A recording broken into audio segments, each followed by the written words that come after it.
Resenha do Yes.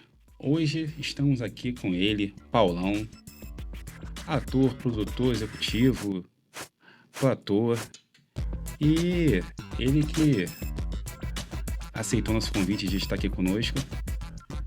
Queria agradecer também o pessoal da Davis Claytor, que no último podcast fez o conteúdo, fez os bastidores.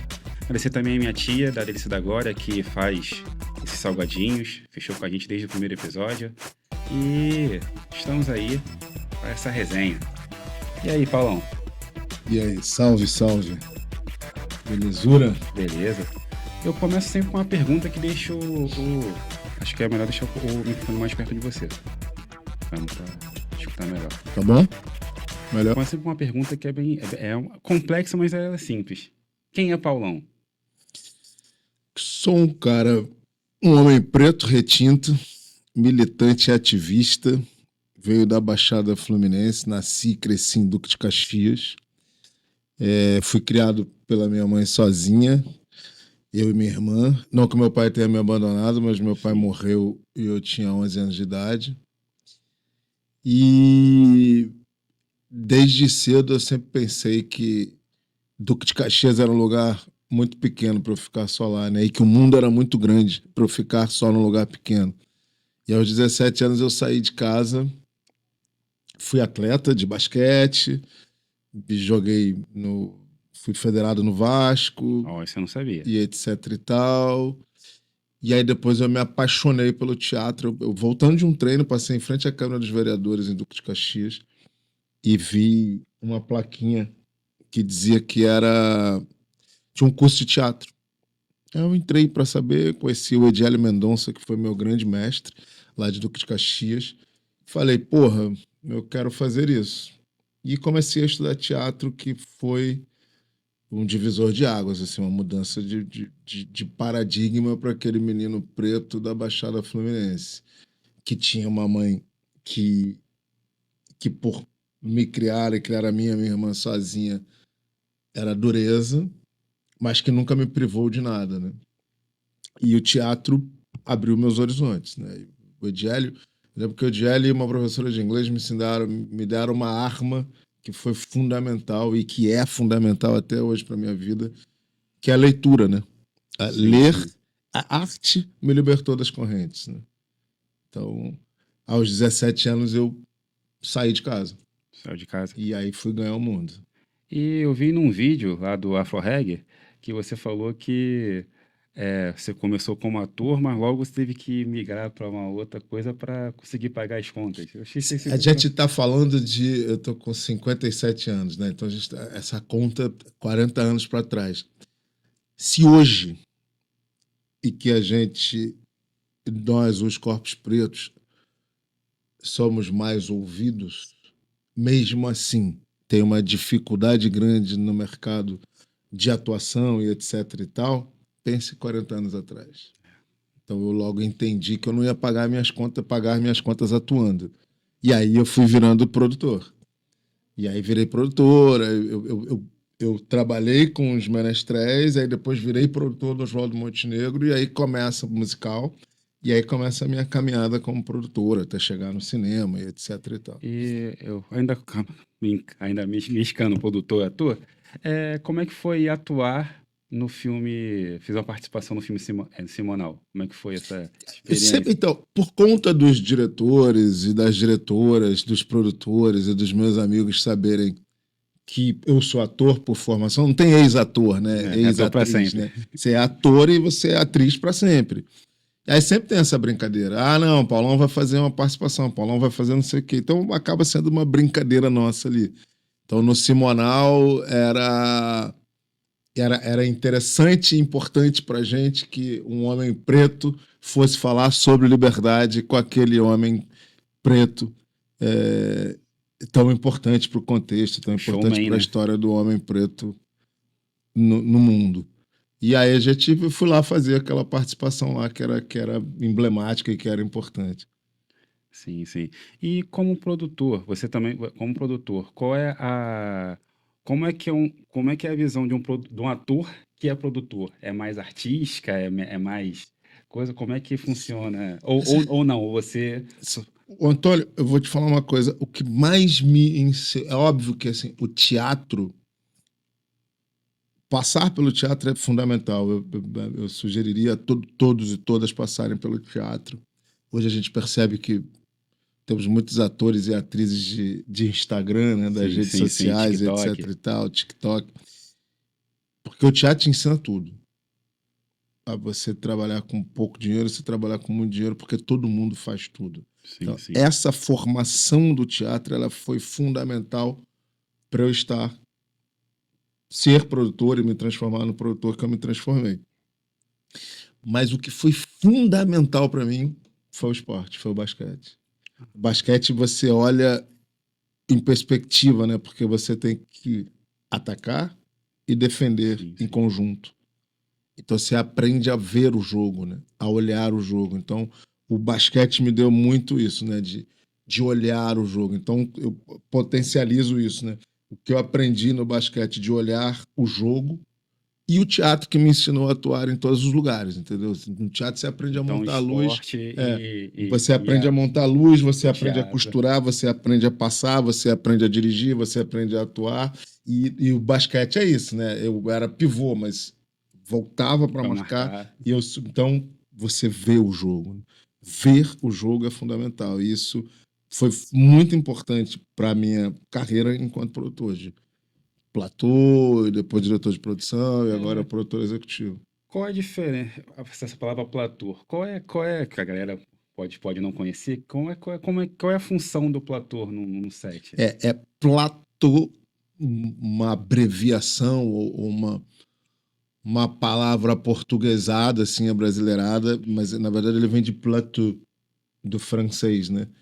E é o platô, né? Você está no centro de todas as coisas que acontecem. Então, você é um, né, entenda que o set é um platô. E esse cara é o cara que vai gerenciar aquilo, sacou? Que Então, vai é o grande fazer com que maestro todas as coisas aconteçam, do junto set. com o assistente ou com a assistente de direção. Vai fazer com que as coisas aconteçam. Claro que por conta do esporte e por conta. Eu sou de candomblé desde que eu nasci, né? Eu sou Ogã e sou filho de Ogum. Então eu tenho em mim a liderança, né? Sim. Então é esse lugar do liderar. O platô é um líder, né? Ele lidera aquela equipe, né? Ele lidera a tropa, né? É para cá, é para cá. Então acho que isso também foi uma coisa que muito me ajudou. Também vem também do esporte também, que Porque ajuda. você não se torna líder, né? Você nasce líder. Sim, E aí você aperfeiçoa aquilo e você vai se destacando vai naquele lugar, melhorando. né? Você vai melhorando, você vai caminhando, sacou? Então é isso. O platô é aquele que orquestra mesmo como as coisas devem acontecer, como as coisas vão acontecer, que antecipa os acontecimentos. E há muita diferença entre trabalhar em série, filme, em peça de teatro. É muito diferente assim de. Completamente diferente. Mas eu costumo dizer que um produtor produz qualquer coisa. Eu produzo qualquer coisa. Qualquer coisa. Eu trabalhei durante 11 anos, 12 anos, produzindo as festas e os desfiles do Monobloco. Nossa, 12 anos, 11 anos. Eu posso dizer que a gente ali junto, né, nós no Monobloco, e foi uma equipe vinda do cinema, a gente no cinema é muito disciplinado, né? Há quem diga que tem essa coisa dessa hierarquia militar, enfim. Eu não gosto muito de usar esse termo, hierarquia militar, sobretudo nesse momento de conjuntura. construções de narrativas para lá, para cá. Mas a gente tem uma hierarquia que ela é muito respeitada e que ela deve ser respeitada, né? Então a gente faz com que as coisas andem e caminhem como elas devem caminhar, sabe? Sim. Tudo sendo respeitado dentro das regras do rolê, sacou? Porque tipo assim, que a gente, eu como vejo lá de cá, o cinema de um jeito, publicidade Ah, de outro, teatro de a outro. sua pergunta foi como é. Então, o teatro é esse lugar onde todo mundo faz tudo, né? Todo mundo vai lá, faz isso, faz aquilo. No cinema, no audiovisual, a gente é mais... Tem os departamentos que realizam e que devem e que têm que estar interligados, ligados. Eu falo isso o tempo inteiro, eu tenho discutido, tenho falado muito isso para as equipes, né? Que a modernidade derrubou as paredes, né? Os escritórios não têm mais paredes, né? Todos trabalham numa grande sala, que é para a informação circular e para as coisas poderem acontecer. E que a gente precisa tomar cuidado para a tela do computador não virar a nova parede, né? Não impedir que a informação circule, né? Não impedir que as coisas aconteçam. Porque você tem lá a direção, você tem a arte, você tem o figurino, tem a fotografia, etc. e tal, mas todos produzem, todas produzem. Então a gente está falando de um produto, se a gente está fazendo um produto, todo mundo, todos e todas produzem, né? Todos e todas são produtores, né? Então é importante fazer isso funcionar. E aí que entra o executivo, que entra a diretora de produção, as coordenadoras, lá na frente quando começa a filmar o platô, que é para ligar esses departamentos todos para que aquilo funcione. Então é assim que funciona no cinema. E a gente está aprendendo, né? Se a gente considerar que a gente faz série há 20 anos, né? Por aí, eu acho que eu fiz a minha primeira série, que foi uma das primeiras séries feitas no Brasil com a HBO, foi Alice.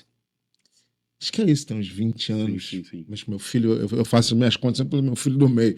Meu filho do meio tinha assim, ali uns 4, 5 anos. Então a gente está falando que há 20 anos a gente está aprendendo a fazer, né? A gente já fez de várias formas. Acho que hoje, hoje a gente faz muito melhor do que fazíamos há 20 anos atrás. Mas ainda aprendendo a fazer. Tem muita coisa de... Cada país tem sua maneira de filmar, né? Tem sua assinatura. Né? Tem seu jeito de filmar.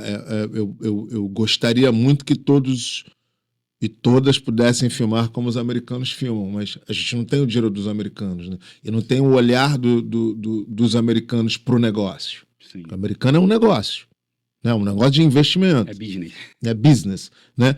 Então, mas a gente está evoluindo bem, a gente está fazendo bem, mas fazer série é completamente diferente de fazer longa-metragem. Numa série, no Arcanjo Renegado, por exemplo, a gente faz pelo menos uns 5 ou 6 longas de uma vez só dentro de 10 episódios que a gente está filmando da temporada, sacou? A demanda é grande, né? E o Arcanjo, nós estamos cada vez melhores em ação. Né? Então, é uma demanda. A gente costuma brincar lá, falo muito isso com a gente, fala muito isso, né? Com o Júnior, e o Júnior fala, todos nós falamos. A gente compete com a gente mesmo. Sacou? O Arcanjo 2 é melhor que o 1, o 3 é melhor que o 2, o 4 é melhor que o 3, e por aí vai. A nossa competição é com a gente mesmo, porque a gente coloca o sarrafo lá em cima, sacou? E publicidade? Sei que você também trabalhou um pouquinho em publicidade também. É um pouco parecido com cinema, com... Publicidade é um misto de longa e série, né? E eu sempre digo que a publicidade... Hoje não mais. Mas o que eu vou falar aqui agora... de uns 10 anos atrás, a publicidade era como a Fórmula 1 é para o automobilismo, né? Sim.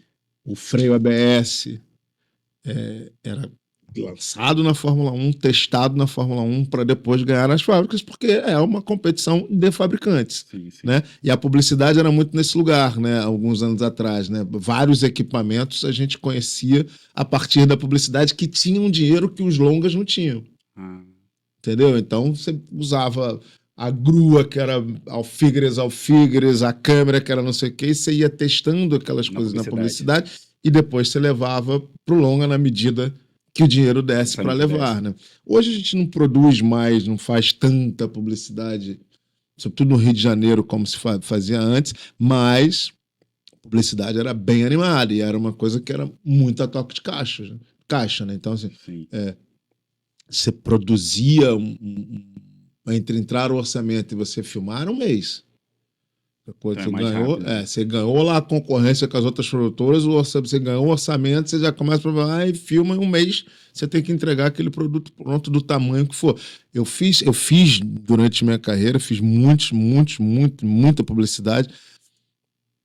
Na época, eu fiz publicidades que tinham mais dinheiro que os longas que eu fazia. Nossa. E na época que a gente filmava muito publicidade, então assim, chegava o verão, porque a gente tinha uma hora a mais de sol por causa do horário de verão, todos os gringos vinham para cá. Americanos, europeus, né, vinham para cá e vinham para o Rio de Janeiro. Então, às vezes tinha filme que tinha orçamento de $2 milhões, sacou? 10 milhões, né, que eram Pois. filmes. Eu fiz um filme da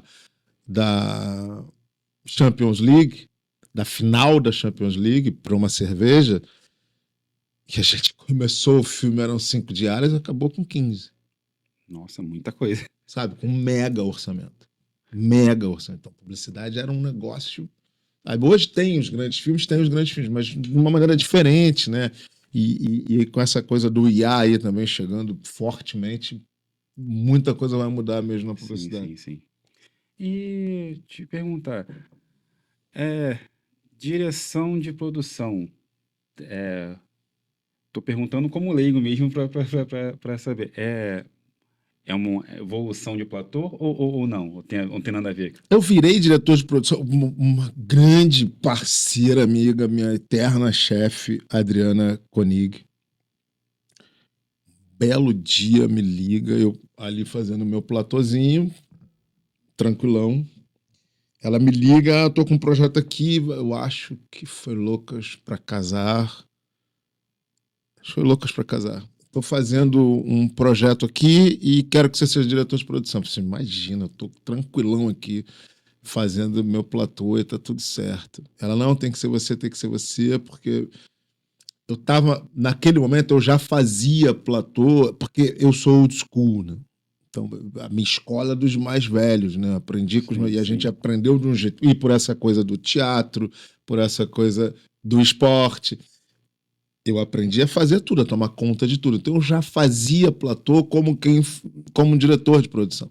Ah, E aí, a Adriana, não, tem que ser. Aí eu fui fazer a direção de produção com a Adriana.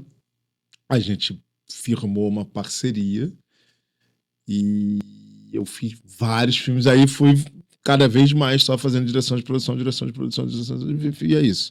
Virei diretor de produção. então, como foi, ela viu o seu talento como ator, se destacando fazendo Sim. tal, e ela te deu Sim, esse upgrade como sim, se fosse uma promoção, né? sim. Que para alguns é um caminho natural, para outros não. Tem amigos que não quiseram, outros que... eu sempre eu gosto da construção, né? Eu gosto do urdimento, né? Eu gosto de ver o Desafio. jogo, né? Eu gosto do desafio. Então fui nessa caminhada, mas a minha madrinha nesse lugar e assim a inventora do Paulão, diretor de produção, é a Adriana Koenig, Nossa, maneiro.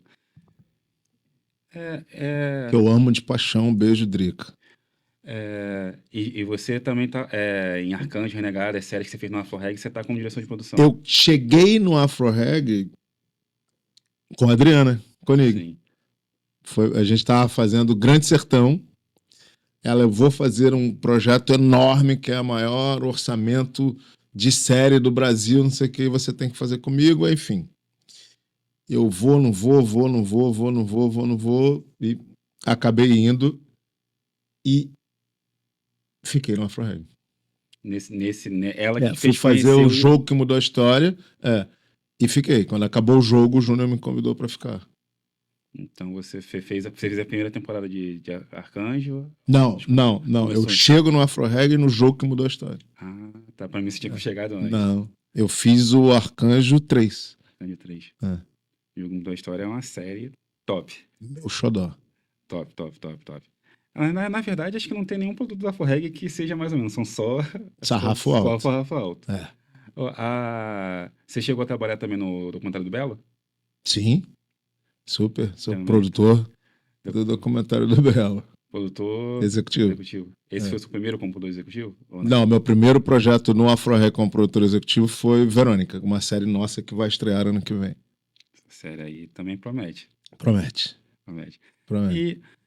E é como se fosse uma evolução, né? Você começou como ator, aí virou ator, aí virou diretor de produção, agora está como produtor executivo. Essa função de produtor executivo é, é muito diferente do que você já fazia ou não? Eu fui fazendo essas transições e indo para esses lugares, e aí você começa a ter um outro olhar né, você começa a olhar para os números, né?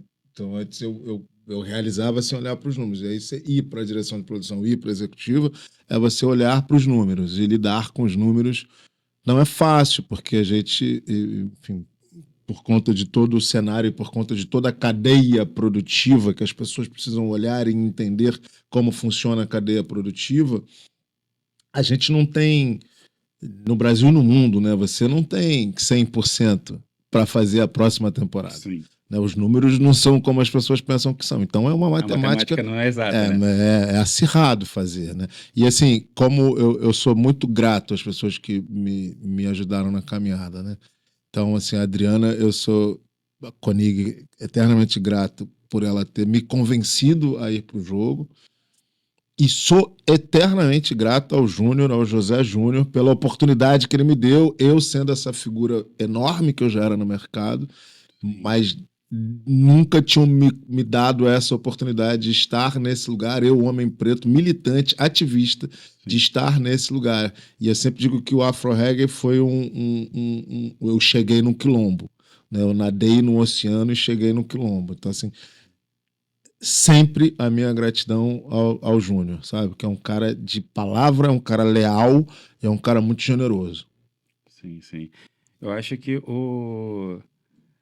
essa questão de ver os negros e galgando posição em posição, eu acho isso interessante. Quando você vê um assistente de direção negro, um ator, um produtor executivo, um diretor, é raro, mas eu acho, pô, se ele pode, eu também posso. A ideia é essa, e é importante dizer que o Afro-Reggae audiovisual está provocando uma revolução no mercado, está fazendo uma revolução no mercado. É importante trazer esse contexto, é importante pensar, né? Panteras Negras sempre falavam isso. Nós não somos rebeldes. Nós estamos fazendo uma revolução. E o Afro-Reggae audiovisual está fazendo uma revolução. Sim, sim. Sabe? É revolução, uma mudança de paradigma. E o Paulão, você se levantou no início do podcast, Paulão ativista. Como é que é? Você está vendo, soltou agora algumas notícias agora a polícia entrando, tal, não sei o quê, lá na Zona Sul. Como é que é? Como é que se tocou isso em você? Isso é uma coisa muito importante. A polícia, né? Quando fala assim, a polícia, você está separando um órgão público do público. Não é privado, é público. Não é a PEMERGE, não é a Polícia Civil, é o Estado. É importante a gente pensar assim, ó. O cargo de governador, o cargo de presidente da República, o cargo de prefeito, são cargos transitórios, mas as instituições, elas existem. São permanentes. O que a gente pensa e o que a gente deseja para as instituições? Primeiro, a gente precisa parar de criminalizar a política e o político. Seja ele da vertente da convicção que for. A gente precisa evoluir e sair desse processo. Né? Eu sinto muita falta dos diretórios dos partidos que existiam nos municípios e que faziam um trabalho que era muito interessante com a população. Então, isso é uma coisa. A outra coisa é, a gente tem uma população que é analfabeta, semi-analfabeta e analfabeta funcional. Então, quando você fala a polícia, você está desconstruindo um órgão público. Não é sobre o órgão público, é sobre o público. Né? É sobre o Estado, ser e estar. O que é que o Estado faz? Porque o que o opressor faz? Colocar os oprimidos contra os oprimidos. Né? Ele provoca o caos para ter controle. Né? Ele não educa, ele não dá cultura, não dá saneamento básico, blá, blá, blá, blá. Então, a gente precisa olhar para o Estado, a gente precisa dialogar com o Estado. A gente precisa ter diálogo com o Estado e dizer o que é que vocês pretendem fazer. Seguir exterminando, seguir aniquilando, já se provou não ser uma solução. Sim, Né? sim, A solução é dar saneamento básico, da educação, da educação, da cultura, cultura. da alimentação, e etc, etc, etc, etc. Porque são muitas violências vividas numa favela. Sim. São muitas, violência alimentar, violência de saúde, violência. Você devolve a violência com violência, você reage. Você fica reativo o tempo inteiro, né? Então, é pensar o Estado. A gente precisa repensar o Estado. Sabe? O que o Estado pode fazer. Porque o policial, esse cara não tem atendimento psicológico adequado. Sim. Esse cara não tem folga adequada. Esse cara não curte a família dele adequadamente. Este homem e esta mulher não curtem adequadamente. Então, são muitas questões que precisam ser vistas e resolvidas, né? Então, a gente precisa dialogar e debater. Dialogar e debater. E o que é que a gente quer do Estado? Reitero, governador, prefeito, presidente da República são cargos transitórios. As instituições, elas existem. O que é que a gente quer das instituições? E tem um exercício que é muito importante, né? A gente precisa urgentemente ser parte da mudança que a gente tanto deseja. Sim, sim. Se a gente não fizer um pouquinho daqui, pouquinho dali, pouquinho de cá, não adianta. Só ficar esperando dos políticos não adianta. A gente tem que começar sobre a fazer isso. essa parte.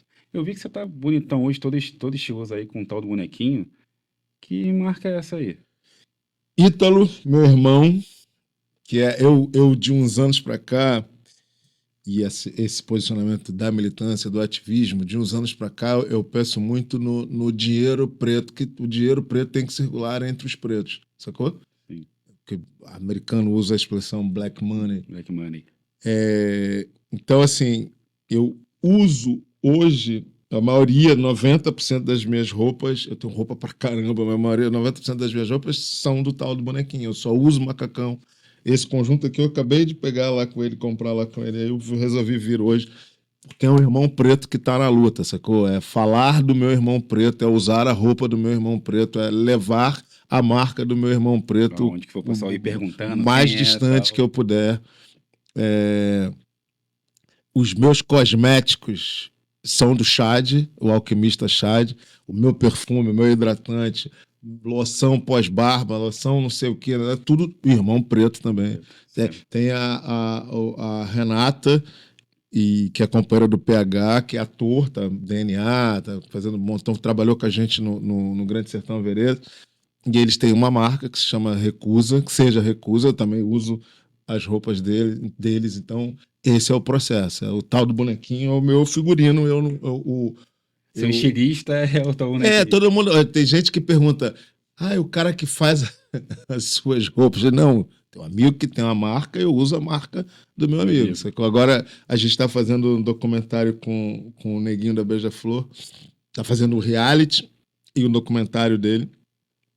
E aí ele me vendo com a roupa do tal bonequinho. Ele me liga: eu vou usar só macacão agora. Posso? Porra, mestre. Imagina. Aí ele foi lá, a gente deu 3 macacões para ele, aí depois ele foi lá no Ítalo, tá fazendo. Aí teve o dia que ele foi tocar no Salgueiro, ele foi com o vermelho que o Ítalo fez para ele, mas é sobre isso, é usar a marca dos irmãos e e o das Ítalo é irmãs. salgueirense. Então, o Ítalo é salgueirense. Então. Ítalo é salgueirense, Então super salgueirense. A gente se encontrou lá nesse dia, foi bem legal, foi bem legal. Foi maneiro. E como é que tá essa experiência de trabalhar com o Neguinho? Já que você levantou esse... Maravilhoso. Estou apaixonado por ele, assim. Estamos todos apaixonados. O cara é um gigante. Sim, né? sim. Há 50 anos que o cara é um gigante. E foi interessante, né? Porque ele tomou essa decisão. E aí você olha assim, o cara entrou em 1975, campeão. Campeão. Para em 2025, campeão. Sacou? É um ancestral, né? É um orixá, sabe? Sim, sim. Então, assim, tá sendo maravilhoso. Neguinho é maravilhoso, maravilhoso, assim. E é uma voz de Deus, né? Que voz. Né? Sim, sim. As vozes mais bonitas que já passou pela Marquês. Que voz. E esse reality é pra ver o sucessor dele? Sim. Maneiro. Sim. E o Verônica, você falou que vai estrear ano que vem. Mas tem algum outro projeto que vai estrear do Afro-Reggae esse ano ainda? Ou Quarta temporada do Arcanjo. do Arcanjo? Sim. Maneiro, A maneiro. gente estreia, acho que em novembro. Novembro? Ah. Perto ali da consciência negra, então. Ou não? Ou não Não tem nada a sei, ver? Ou não tem nada a ver? Não. Não, isso não é com a gente, não tem nada a ver. Eu, por acá, eu, Paulão, falando, né? Não tô falando pelo Afro Reggae, tô falando Sim. por mim. Eu não gosto dessa data, né? Pra Não mim é gosta? o dia da paciência negra. Paciência negra. Porque o branco não pode achar que naquele dia ele é antirracista, que naquele dia ele lembra que ele é racista, que naquele. Né? Então, pra mim é o dia da paciência negra. E o que você tá achando desse movimento agora das novelas terem muito atrizes negras? Que você...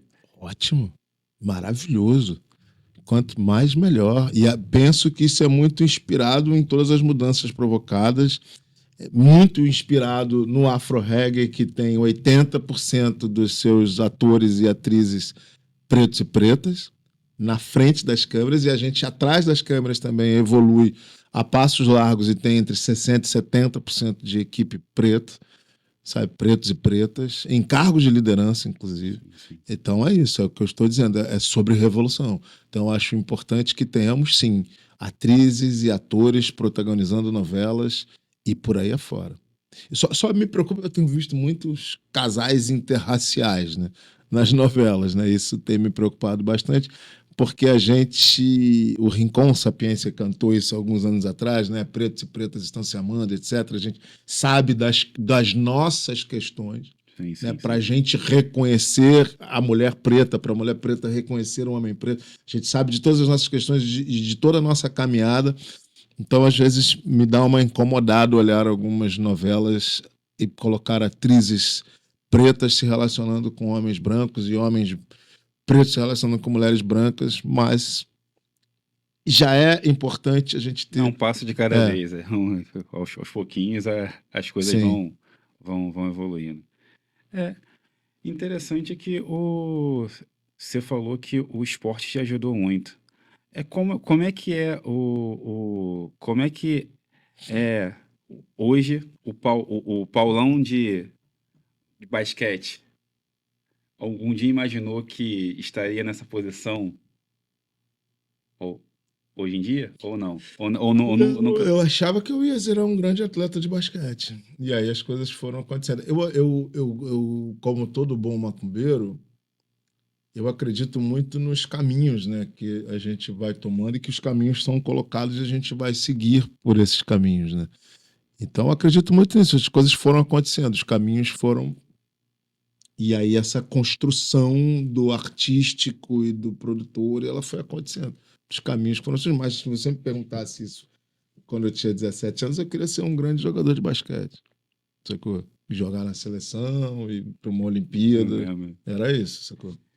E como é que foi um flamenguista jogando no Vasco? Cara, meu pai era vascaíno, né?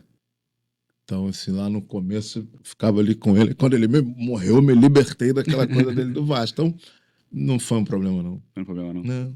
Eu sou Flamengo e ponto. E aí jogar ali no Vasco foi tudo certo. Tudo certo mesmo.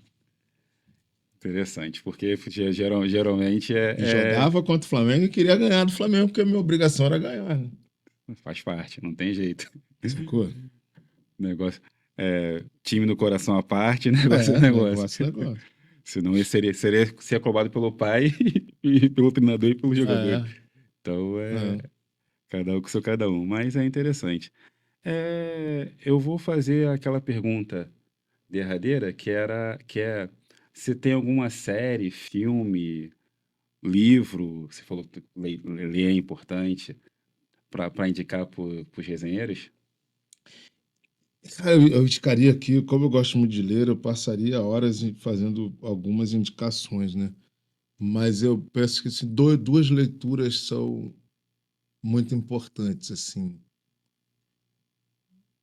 para entendimento de onde a gente veio, por que a gente veio, por que é assim, e entender o todo.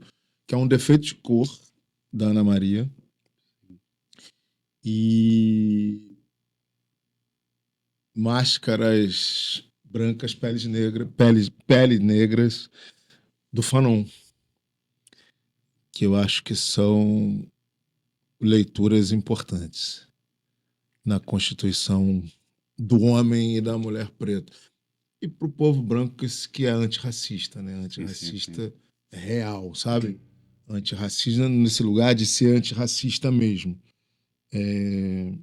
Que a gente precisa sempre... A Sueli Carneiro que fala isso, né? Que lembra sempre aos aliados que eles são brancos e que o posicionamento antirracista ele precisa ser ferrenho e não pode se esquecer disso, sacou? Então,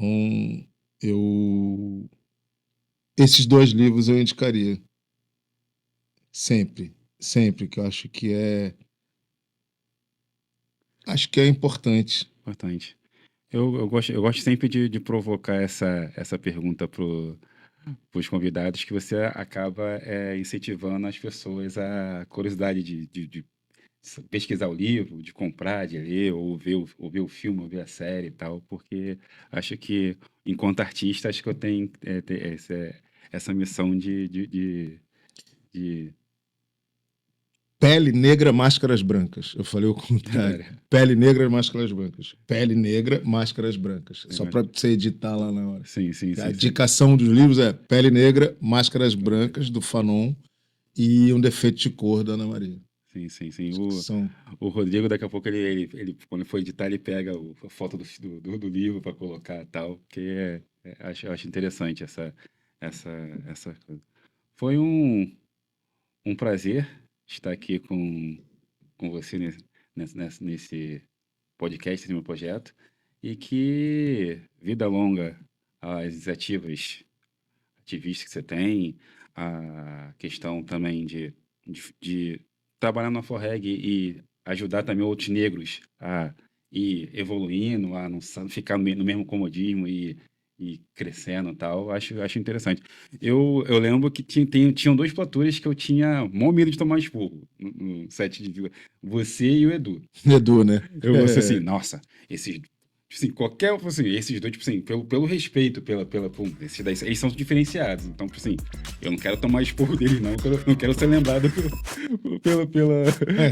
feito alguma merda no set. Mas você e o Edu era, tipo assim, como se fossem referências, assim. Então, pra mim, são os melhores. Você não tá mais na função, tu já evoluiu, mas é os melhores. Então, é muito bom estar com pessoas que a gente admira. Nesse projeto eu tô conseguindo trazer pessoas que eu admiro. Desde o piloto até agora do início do episódio. Um passo precisando é só chamar que eu venho. Falar pro nosso povo é sempre importante. Sempre importante. Eu termino sempre com tintim. Porque resenha sem tintim não é resenha.